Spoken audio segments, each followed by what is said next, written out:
Good afternoon, students. Welcome to the next installment in the webinar series. We're up to the second version of project management. Today's session is the resource support session number 2, and today's session is going to be looking at project risk and budgeting. So I'm going to scroll down on the screen.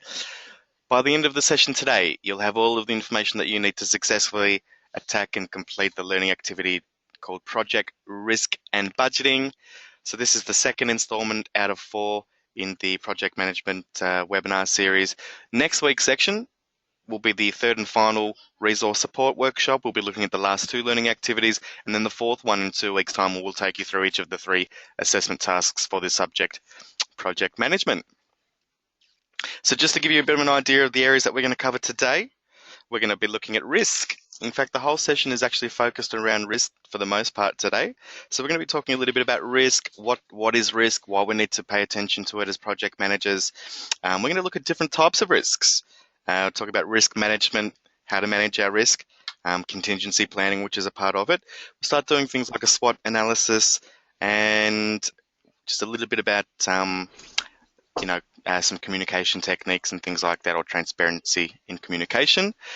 In fact, if you open up that particular activity, the project risk and budgeting activity, you'll see that these questions are effectively what we are focused around. So these are the questions that you will be able to answer. There's 6 questions in this learning activity. We'll come back to these questions just to revisit them as we go through the session today. But they are the areas that we're effectively going to cover as we go through today's session. So just to recap, by the end of the session today, guys, this is the resource support session number 2. By the end of the session today, you'll have all the information you need to successfully complete the learning activity project risk and budgeting as part of the project management subject. We're up to the second subject. And I'm joined by the lovely Sue. Thanks for joining, Sue. How are you going? Not a problem. Good, thanks. Okay, great. Just a recap on last week's session, guys. In the first resource support workshop, we were talking about the very first 2 learning activities, scoping out stakeholders and project planning and preparation, really just the start of any given project. So we started talking about what a project is. And just to recap, a project is something that's unique. It's actually quite different from your normal day-to-day activities of the business. A project is, and why it's different, it is because it's usually a once-off. It's a once-off activity. Once that activity becomes the day-to-day function of the business, we call that business as usual. It stops becoming a project.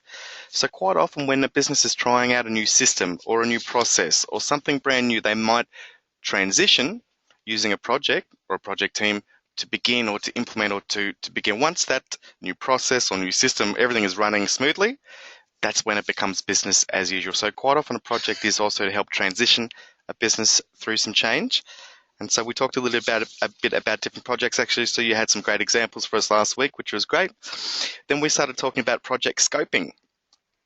And really, scoping a project is all about being at the start of the project, taking all the items of a given project, laying them out there so that they've all been identified. And we talked about the different elements that we need to cover when we're scoping a project. We talked about making sure that we're aware of what our outcomes are. What our resources on the project, whether that's the physical resources, human resources, financial resources. We also talked about criteria. How do we measure our projects? Also the activities. What are the activities that are involved in any given project? And the stakeholders, the people that we need to be completely and fully aware of when we're running the project. We talked about the idea of a 15% benchmark as per the minimum requirement when you're in that planning phase, in that scoping phase. And we talked about the example of those that write a shopping list versus those that don't write a shopping list, and that's what we mean. When you plan and spend that little bit of time in that planning phase, you're more likely to have a successful project, a more efficient project. So we talked through that last week. We talked a little bit about documentation that you might find through a scoping phase of a project. We looked at a project brief, if you remember. We talked about the idea of a systematic approach, which is essentially breaking a project down into smaller little chunks, which helps with motivation, which helps with actually minimizing risk, which we're going to be talking a little bit about today. And we talked about stakeholders, just the different needs and expectations of stakeholders and how we manage all of those things. So for more information on all those topics, check out the previous webinar, the first version. Today we're going to be looking, as I mentioned, we're going to go through and have a chat about risk and budgeting. So So without further ado, I think look, I always like to start from a point of a couple of definitions. So I found a few definitions here that we can try and wrap our heads around. The first one, and this is a definition of risk. So just looking at the word risk, what does it mean? What do we mean when we talk about risk? And actually from WorkSafe have a version of their definition of a hazard and a risk. So they've combined it together, and they say a hazard is anything in the workplace that has the potential to harm people.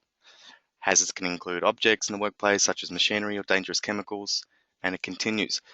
I've actually pulled another definition here of a risk. A risk is also known as a situation involving exposure to danger. So a situation that's involving exposure to danger is a risk. Another explanation here is actually, here we go.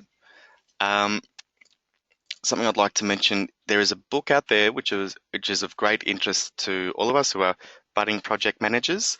There's something called A Guide to the Project Management Body of Knowledge. It's also known as PMBOK, P-M-B-O-K. Those in the know will know this book really, really well. It's sort of like it's the Bible for project managers, PMBOK Guide. And it's actually, I believe it's published by an institute called the Project Management Institute. And effectively what the Project Management Institute is an institute that they publish this work, and they use this work, the PMBOK Guide, or A Guide to Project Management Body of Knowledge. They use it to essentially teach the learnings of project management. I'll tell you a little bit about the PMBOK Guide itself. The PMBOK Guide identifies a subset of the project management body of knowledge that's generally recognised as good practice, or generally recognised, which means these are the way that good practice. There's a general agreement about the application of this knowledge skill, the tools and techniques to essentially enhance the chance of success on any given project or most projects. And the way the PMBOK Guide actually does this is it actually recognises that there are 5 basic process groups and 10 knowledge areas that are typical in most projects. Now, the 5 process groups that PMBOK Guide break project management down into is initiating, planning, executing, monitoring, and controlling being the 4th, and then finally closing. The knowledge areas, there's 10 knowledge areas. I'm not going to actually break those down, but one of those knowledge areas is what we're going to be talking about today. So one of those knowledge areas is what we call project risk management, and it includes the process. Oh, are you okay? Sounds like you fell over. Yeah. Oh, you're all right? Okay, good. Okay, so project risk management includes the process of conducting risk management, planning, identifying, and analyzing.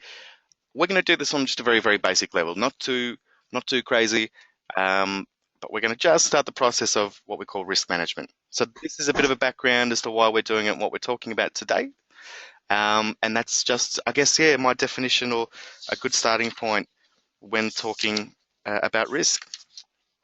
So anything you'd like to contribute to the conversation before we continue? No. Okay. Keep going. Okay. No worries. Okay, so we've got an overall feel for the word risk, or we've probably seen and heard the word risk before.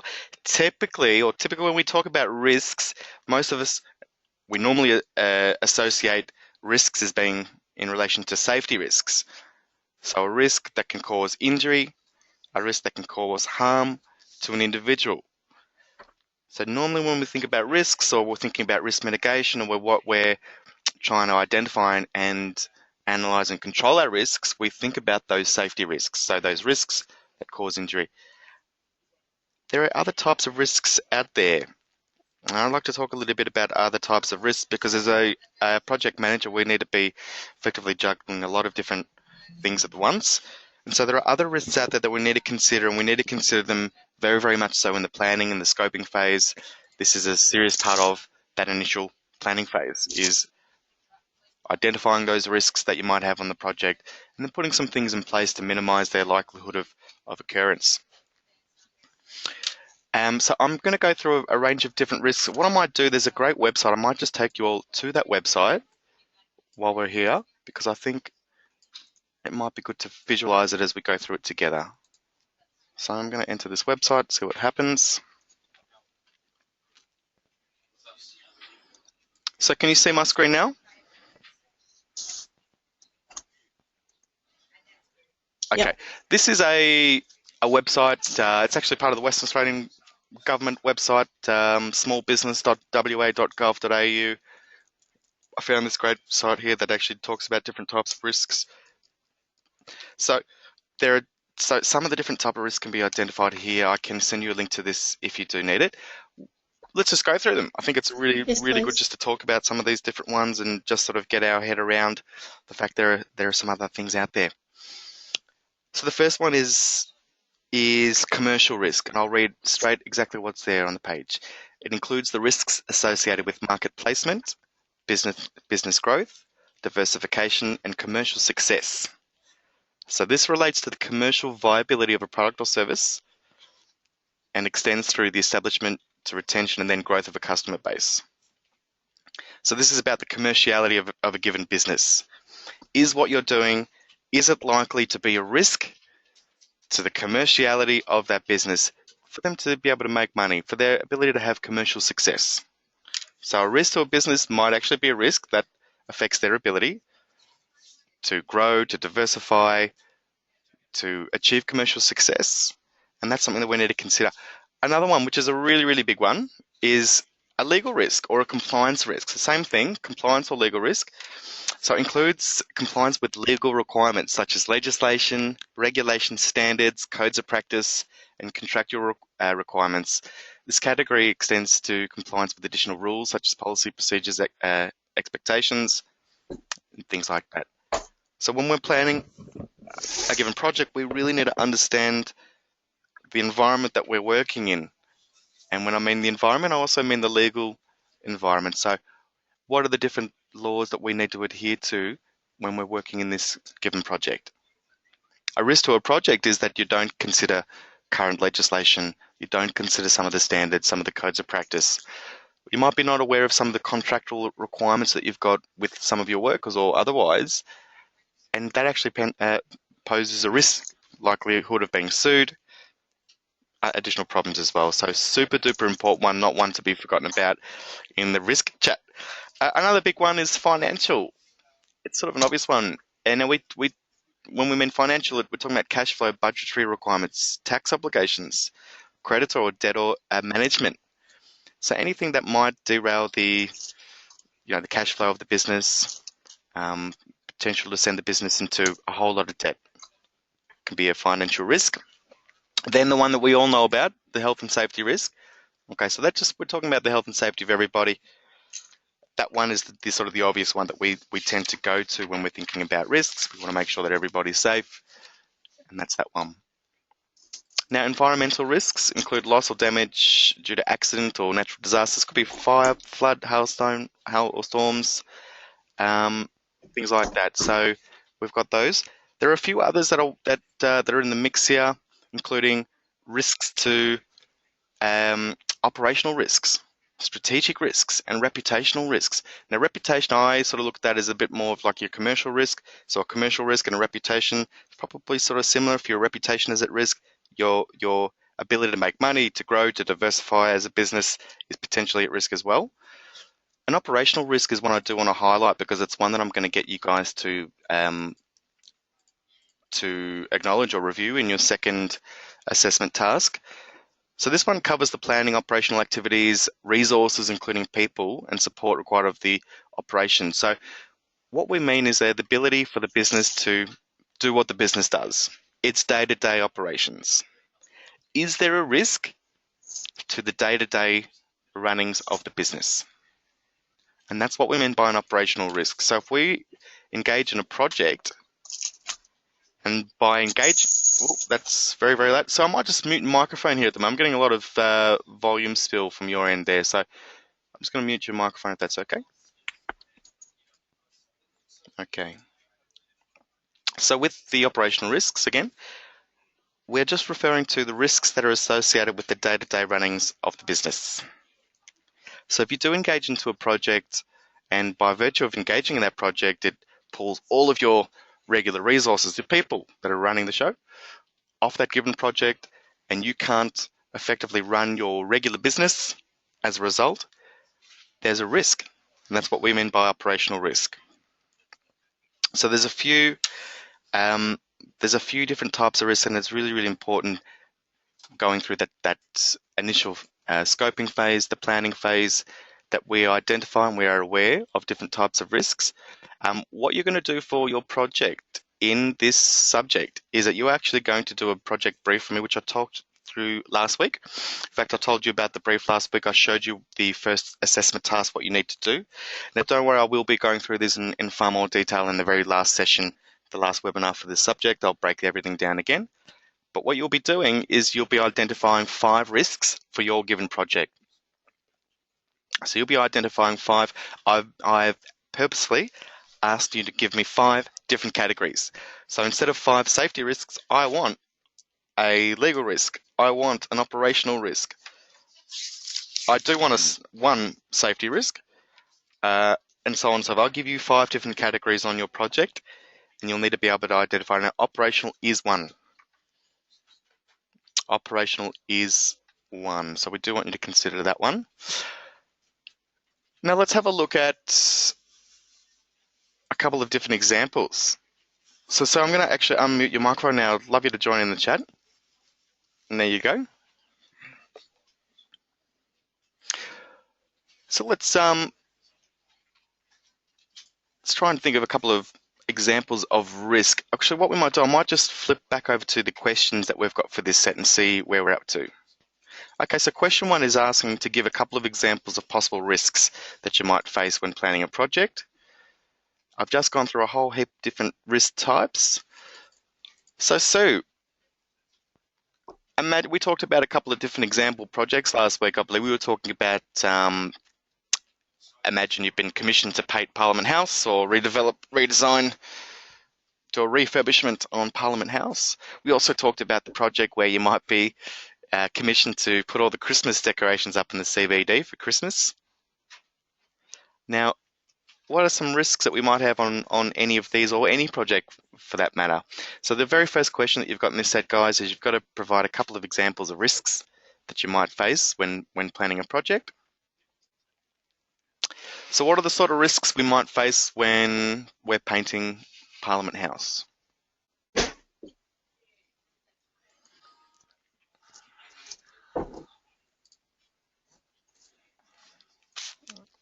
Okay, I think I lost you.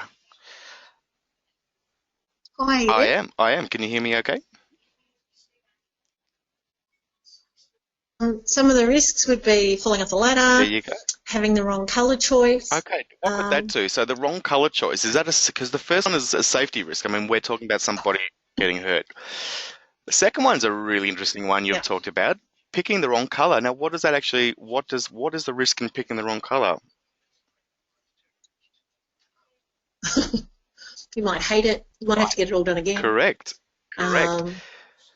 So it actually might become a financial risk because you might actually end up blowing the budget because you've actually Correct. incorrectly selected the wrong materials, selected the wrong colors, whatever it might be.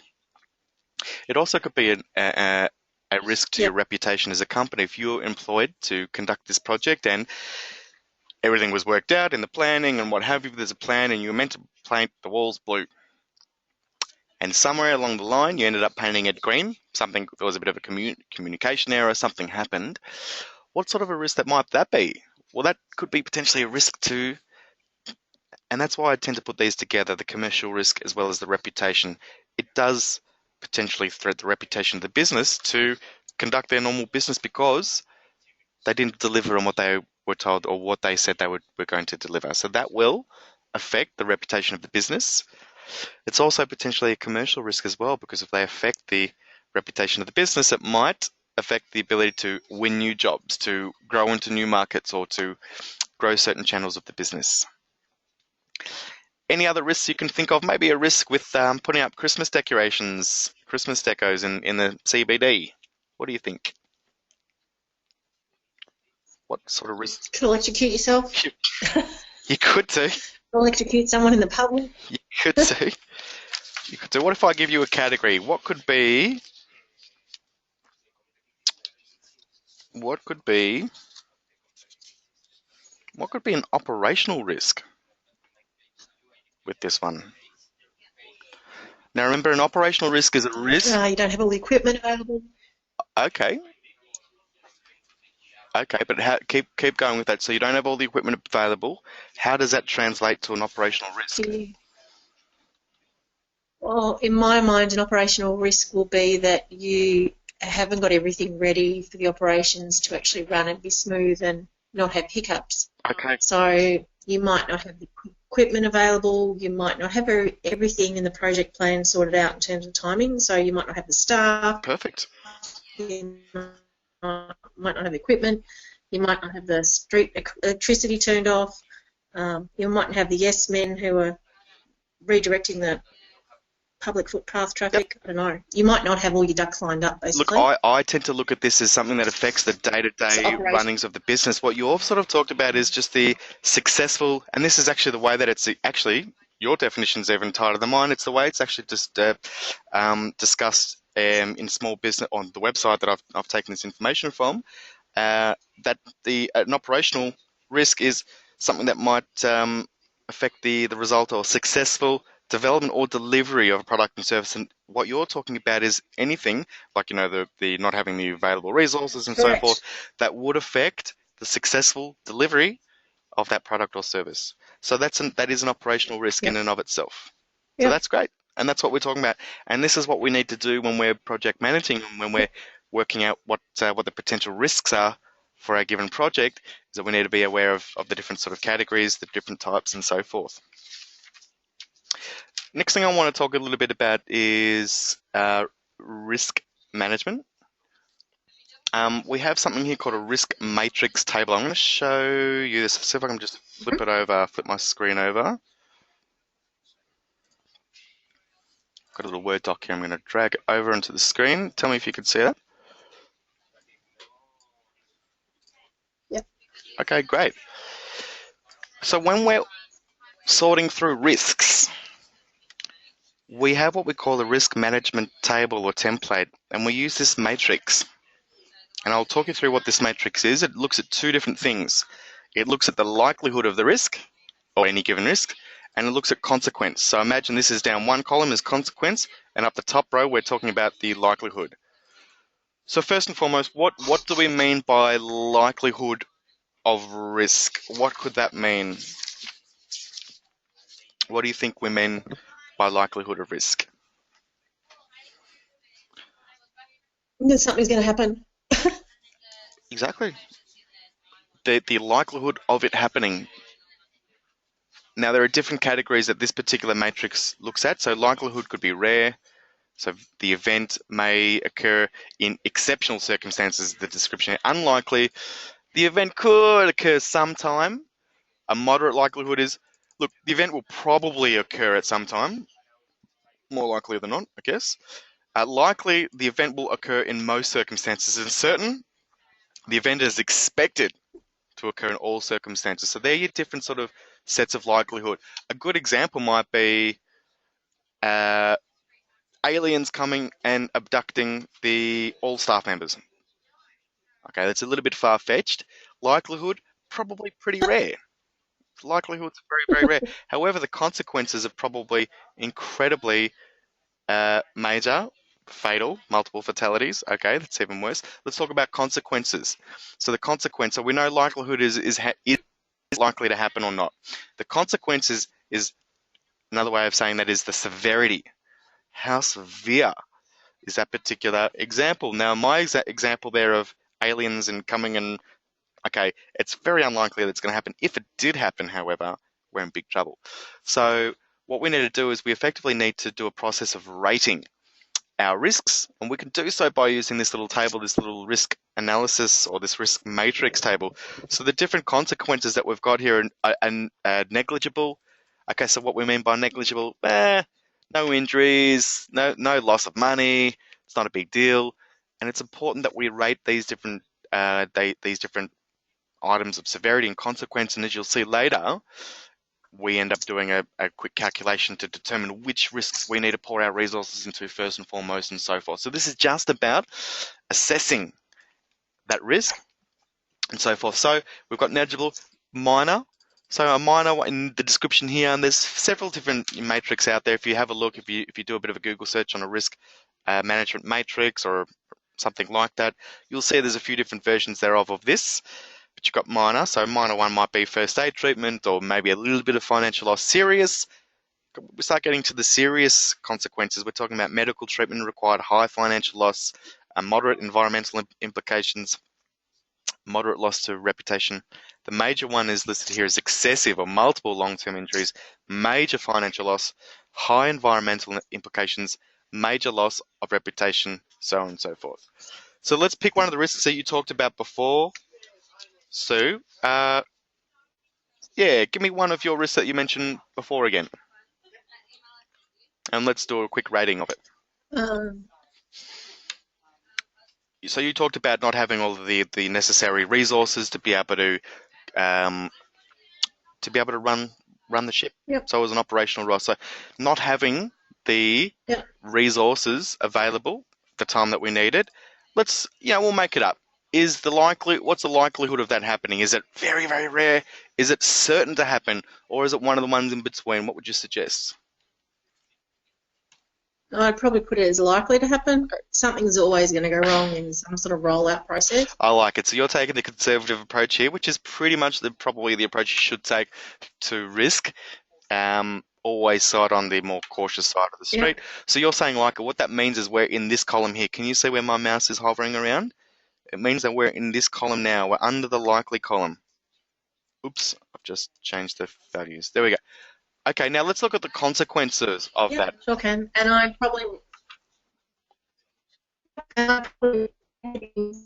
Okay, sorry, I couldn't really make out what you said then. It came out a bit fuzzy. But let's have a look at the consequence now. So, Sue, would you say that if we didn't have all of the equipment there, is it negligible? Is it minor?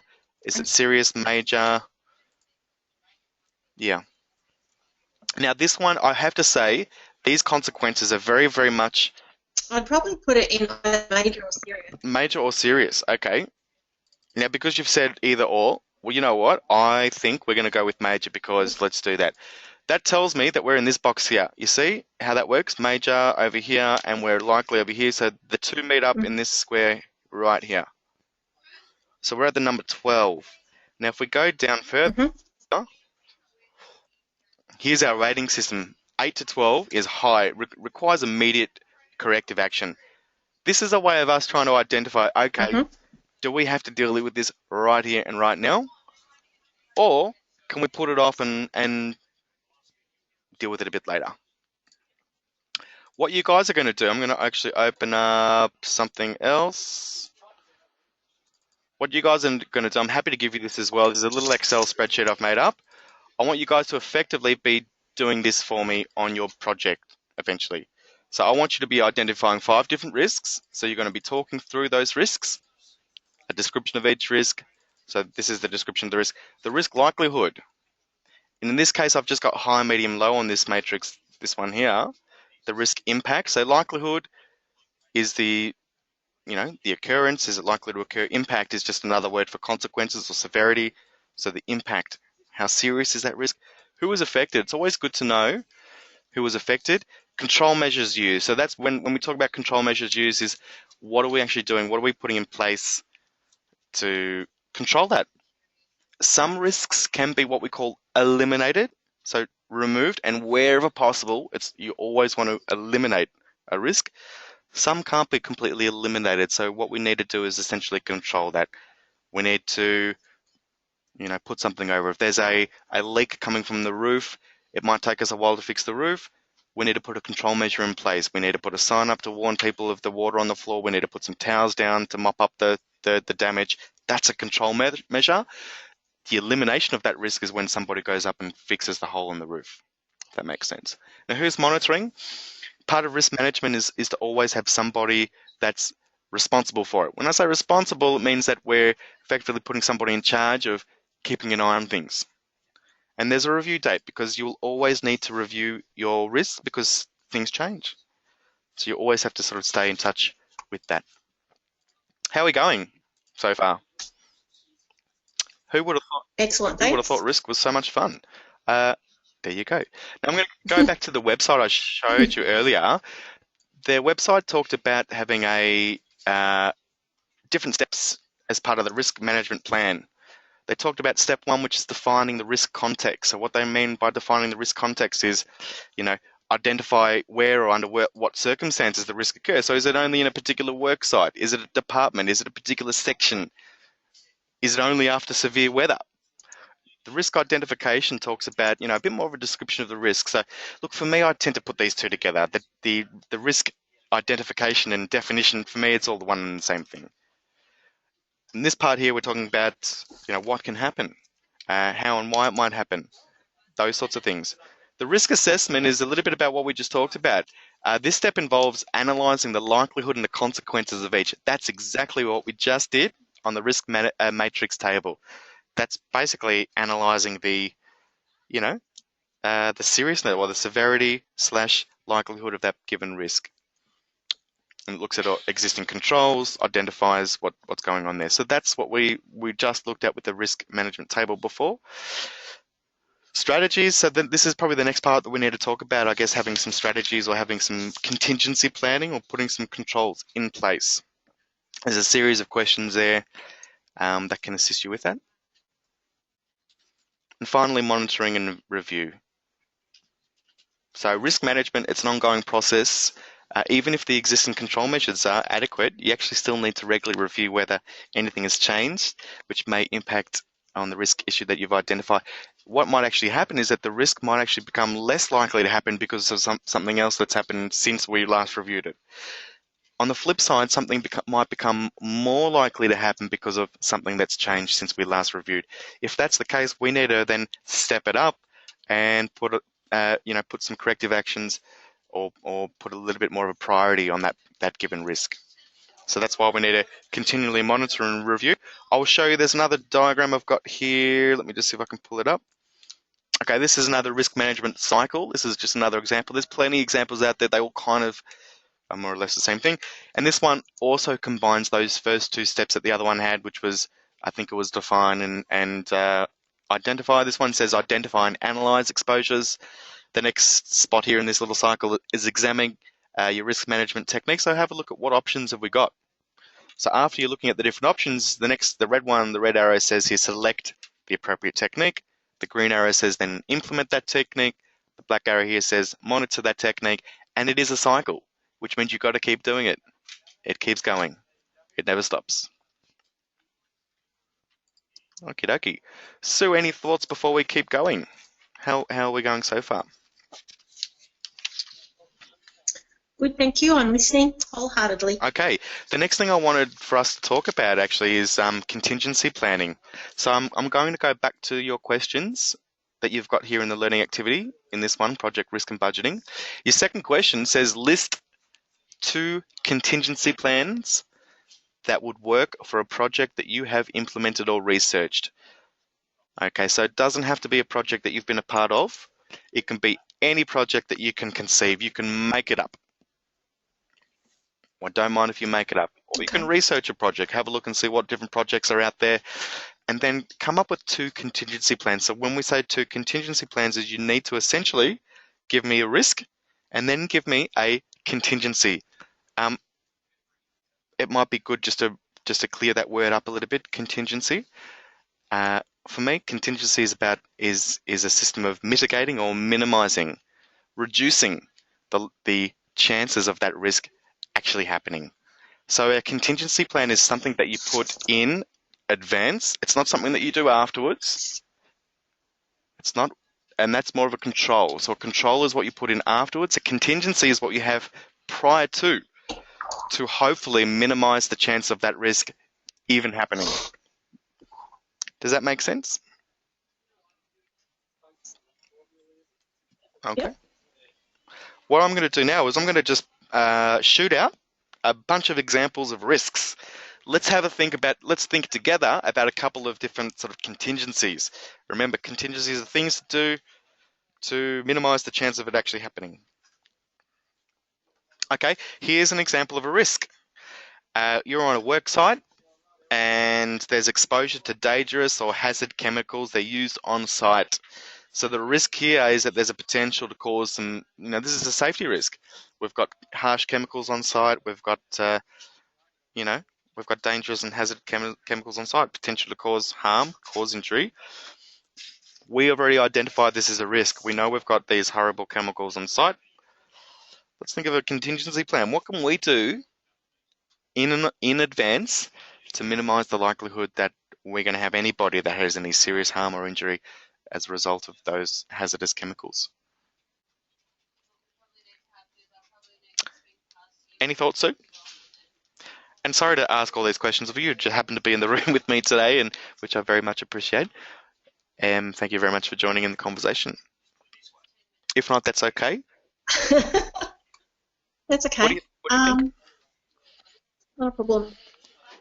I suppose my Okay, I just lost you there, Sue. I can't hear you at all. I'm so sorry. I'm going to give you one. I'm not sure if you can hear me or not. But so it was kind of interesting to hear that you said that. Okay, I just can't hear you at all. So Yeah, I can. sorry. Yeah. All right, so I'm going to give you one. Hope. Okay, so here's one. Signage. A good one. You've probably seen it on work sites before or sites that have dangerous chemicals on it. You'll see caution, hazardous chemicals on site. That's actually a contingency plan. It's a contingency because it's been put in place to minimize the likelihood that there's going to be accidents that occur. So I'm going to try and unmute your microphone again. I just could not, you were coming out like you were underwater before, so I'll try again. I know you were talking, so let's try again. Okay, try again. Hopefully this now works. Okay, that's a bit better. Can you hear me? Yes. Hello. I like your definition of contingency versus control. So I've generally got a lot of contingency plans in place when I'm delivering. So I'll always have maybe a spare computer or something as a backup plan. Okay. So it's like your signage. I've always got my signage in my car generally, or in my case that I take with me. Sounds great. I mean, you've actually just answered the next question that I was going to ask. I said, here's an example of a risk. A computer system breaks down and you lose all of the information about the project progress and all the tasks and so forth. Yep. This is a risk. We're worried about Yep. computers breaking down. You've already got a backup for this one. You've got a spare computer. Yep. Yeah, spare computer, or alternatively, I put stuff in the cloud, or You back it up. historically, I had a USB that was connected to my PowerPoint projector machine device, and I lost that. And that's contingency planning. That is exactly what contingency planning. Yeah, one of my contingencies went out the door, unfortunately, but the other two still stepped in. So that was good. Okay. I'm going to give you another one, a financial risk, running out of liquidity.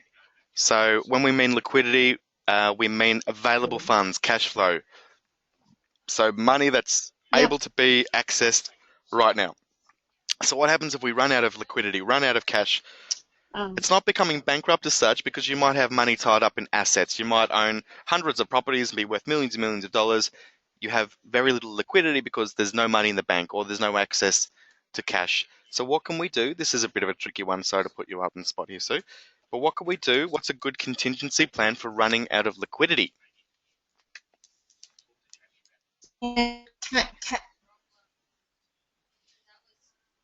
Cash is king, so you need cash in business. It's the most important thing. So having an overdraft in place or using a credit card. Amazing. That were the two ones I wrote down. So have a line of credit available. Have an overdraft facility organised beforehand. They're the two things I wrote down. I mean, that's people would think that we were sharing notes here. We're not even in the same place in any case. What about another one? Fire, injuries, death. Death from fire. Injuries or death sustained from fires. What can we do? What's a good... And you know what? Most offices already have a contingency plan for fires. So have a think about when you've been in business or you've started in a brand new company, and what do they tell you about when you almost always on the first day? In fact, I think they have to tell you on the first day. What sort of things do they put in place? Yeah, it's a legal requirement. It is. What do they do to... Yep, they've got an evacuation process. Amazing. Yep. That's correct. evacuation process. They might have their computers stored in the cloud so they don't lose everything. Yep. We're more worried about the death here at this point, but yeah, so they have an evacuation They're plan the main and they ones. train people in their process as well. That's part of what they do. So the contingency plan is not only having the evacuation, but it's actually training people so they're aware of it. It's all good to have an evacuation plan, and what happens if you don't tell anybody about it? So part of your contingency plan is actually the training as well, not only just having it. But yeah, here's a good one, Sue, because it has your name in it. The company gets sued for breaches due to the privacy law being breached. Here's a risk. Company gets sued for being breach of the privacy law. What's a good um, what's a good mitigation, minimization, or contingency plan for this one? This is a tricky one. I'm giving you the tough ones. Okay, so yeah, it would be to have. It's pretty important these days. So it would be to have privacy policy, privacy procedure, have it directed out to all the staff and have them actually understand what it means, because sometimes you just don't understand it and you're not doing the wrong thing on purpose, it just happens. That was beautifully So, said. for example, having student information is so important. You've got, names, addresses, date of birth, really important. Yep, absolutely, absolutely. Now, for those that don't know, Sue, you're also a trainer, so you're out in the field and you're doing training, face-to-face training. So for you, you've got to make sure that you're not sharing people's private and confidential personal details. So it might be an attendance sheet that you might be gathering from people. You've got to be careful not to leave their personal emails or phone numbers on those attendance sheets, or leave any documents around that might have details about other students in the room, because effectively you'll be in breach of that. So um, if you worked for me, what what I might actually consider doing is just making you aware, exactly as what you just mentioned, of the internal policies or procedures. I might make you aware of some of the things that we need to do to make sure that we don't, break our requirements for that particular piece of legislation. Great. So, guys, that covers that question. In fact, we've covered these first three questions. The third question there is, what should a risk management plan include? We just talked about that before, where we talked about the risk management cycle. I showed you the risk management table. So I can't remember where that is again. I'm just going to find that. Not that one, this one. So if you answer that question by talking about what's on the page here, then you'll do a good job. Okay. Let's move on to the next set. A couple more things to go through. I want to talk about a SWOT analysis because you're required to design a SWOT. It's a minimum 2 points for each category for a project that you might need to implement. So we want to know why it's important to develop a SWOT. It's called a SWOT analysis. So look, I guess the benefits of a SWOT, the main advantages of a SWOT is, for starters, it's cheap. It doesn't cost a lot to do a SWOT analysis. You can do it yourself. Um, it helps you understand your business a little bit better, helps you identify some of the weaknesses, or it also helps. It's a risk management, and look, this is part of why it probably falls in under risk, because it is a risk management technique. By better understanding your own strengths, by better understanding your own weaknesses. Sorry, I think we should go back a step. SWOT stands for strengths, weaknesses, opportunities, and threats. Actually, I should be doing this in reverse. What I might do is I'm actually show you a picture, because I'm going to look out. I'm looking after the visual people for a change. Here we go. You ready? Here's an example of a SWOT for a hypothetical medium-sized computer store in the United States. Sounds good? So we've got our strengths, our weaknesses, our opportunities, and our threats, which is why we have the acronym SWOT.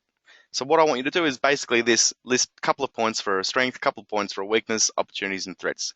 The thing to know about so going back to the benefits, it helps you to capitalize on opportunities that might be out there. Be aware of your strengths, be aware of your weaknesses. As I said, it is essentially a risk management or risk mitigation process in and of itself.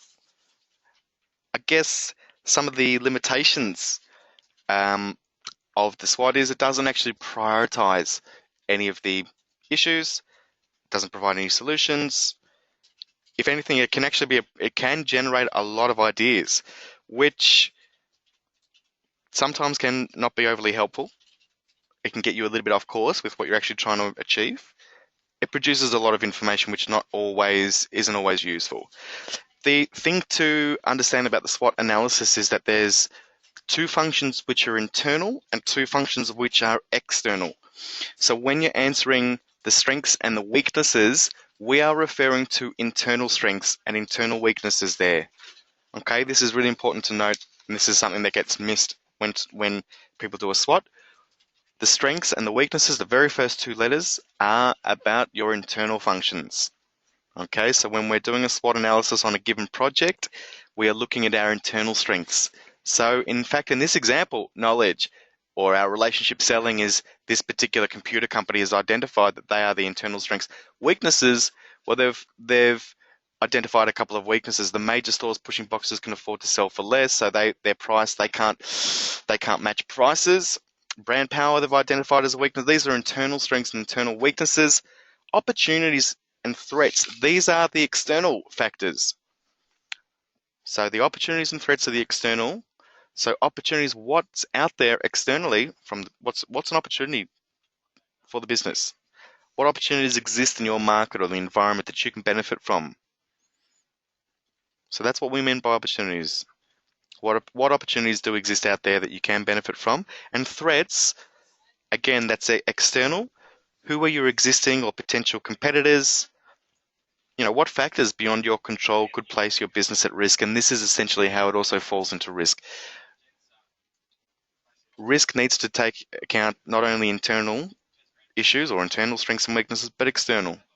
So what things are out there in the marketplace that could put our business or our project that we're talking about at risk? That's probably all I'm going to talk about in relation to a SWOT analysis. So you've got a question there. It's your fourth question. We want to answer that question, just write the letter S, give me 2 points, the letter W, 2 points, O, 2 points, T, 2 points. You do need to give me some sort of context. So for a project that you need to implement. So I don't mind for this question, because this question is just effectively to demonstrate your understanding of the SWOT, which is an evaluation tool. If you pick painting the house as your project, absolutely fine. If you want to pick one of the examples I've talked about, painting Parliament House or putting up the decorations in the city's CBD, not a problem. Just give me a couple of points for each. Any comments or thoughts before we progress? All good. Okay. Couple last questions that you'll see there. Actually, the last question, jump to the last question. It says, describe any project that you've been involved in with risk factors such as cost, safety, perhaps the correct resources were not available, prioritize. What was the impact? So for the last one, I just want you to conceive of any project where some of the risk factors weren't prioritized or well thought through, or no control measures were put in place, no contingency planning was done, no risk management, no monitoring of those risks, those sorts of things were done. What happened? So give me an example of a project where those risks weren't taken care of. What happened to the project?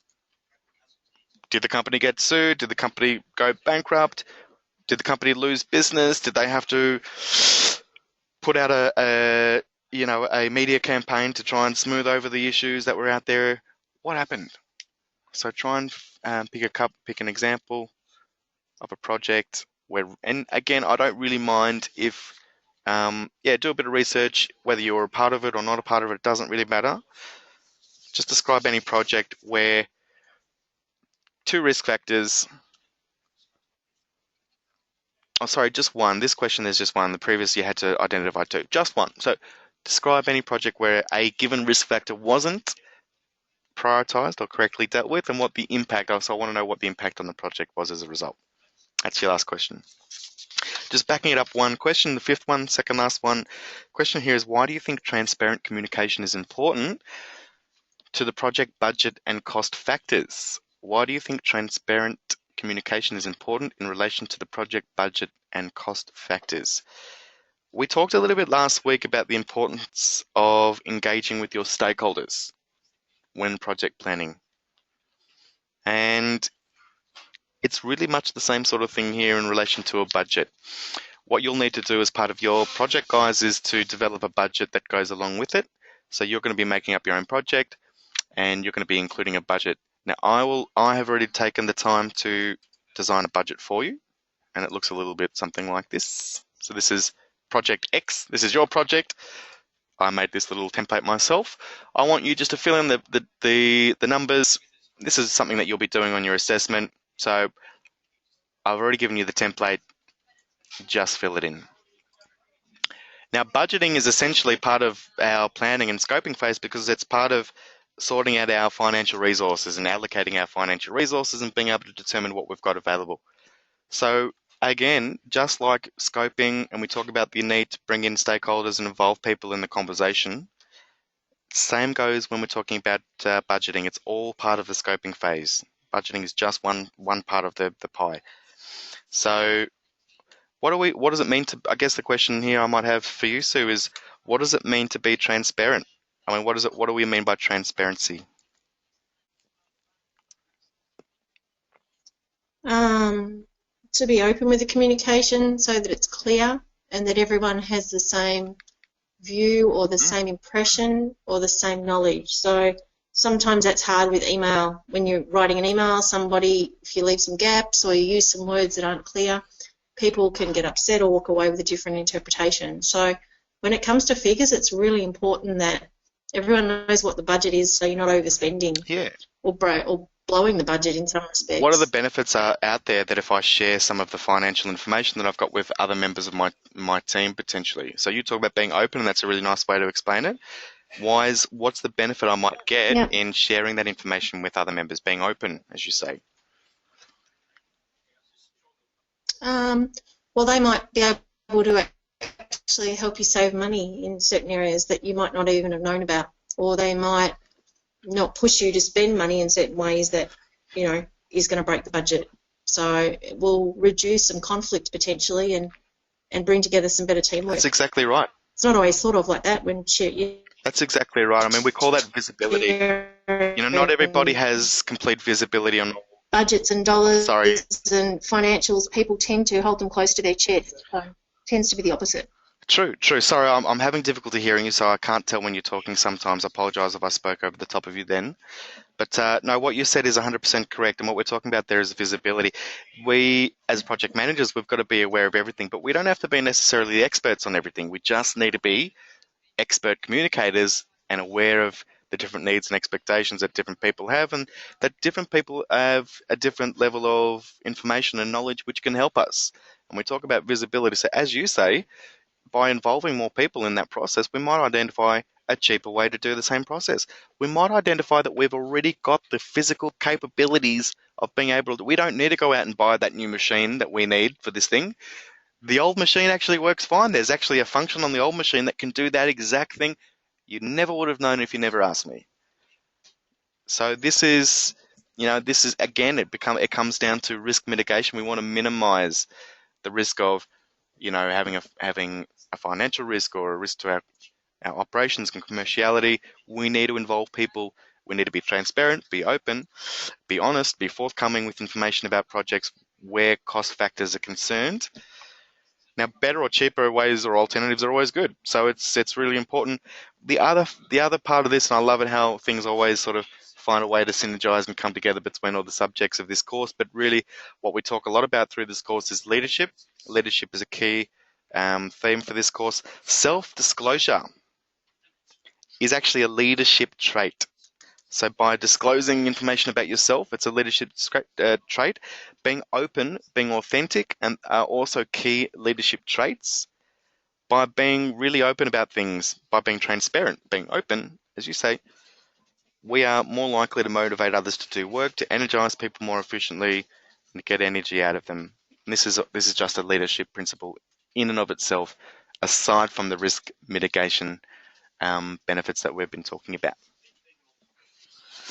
And that's the last question. So that is, why do you think transparent communication is important in relation to project budget and cost factors?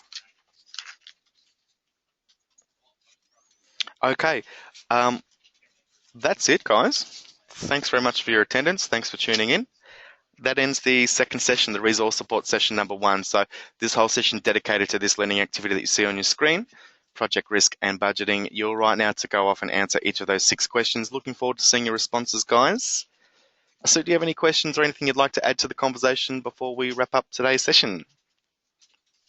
No, cool. Thank you very much. I'm sorry, I had some challenges with the internet. I'll try and get those sorted. That's okay. I appreciate your attendance. Thanks for your contributions. Thanks for joining in the chat. Sorry I didn't. There was a couple of times I couldn't hear you, so I apologise if I did talk over you at times. But thank you so much for. It's okay, all good. Thanks for joining in the chat. It's been a great session, guys. Those of you that are tuning in to watch this at a later stage, thanks for tuning in. Catch us next week, same time, 3 p.m. Thursday for the 3rd instalment, which, as I mentioned at the start of the session, will take us through the last 2 learning activities, project rollout and resourcing, and success and lessons. In 2 weeks' time, also running at the same time, trying to keep all of the subjects running at the same time. We'll take you through our final installment for this subject, the assessment support workshop. We will just go into more detail with the assessments. Remember, for those that don't know, once we've gone through all of the learning activities, you have all of the information to go through all of the assessments. So I'm not going to be springing any new ideas or new words or new concepts on you come that last session. We do that all in the resource support. The assessment support is really just breaking down the expectations that we have in terms of what you need to submit for marking. There aren't any. We will recap some of the key themes, but there are no new concepts being thrown at you in that session. Anyway, guys, thank you very, very much for your attendance, and we're looking forward to seeing you this time next week. All the very, very best.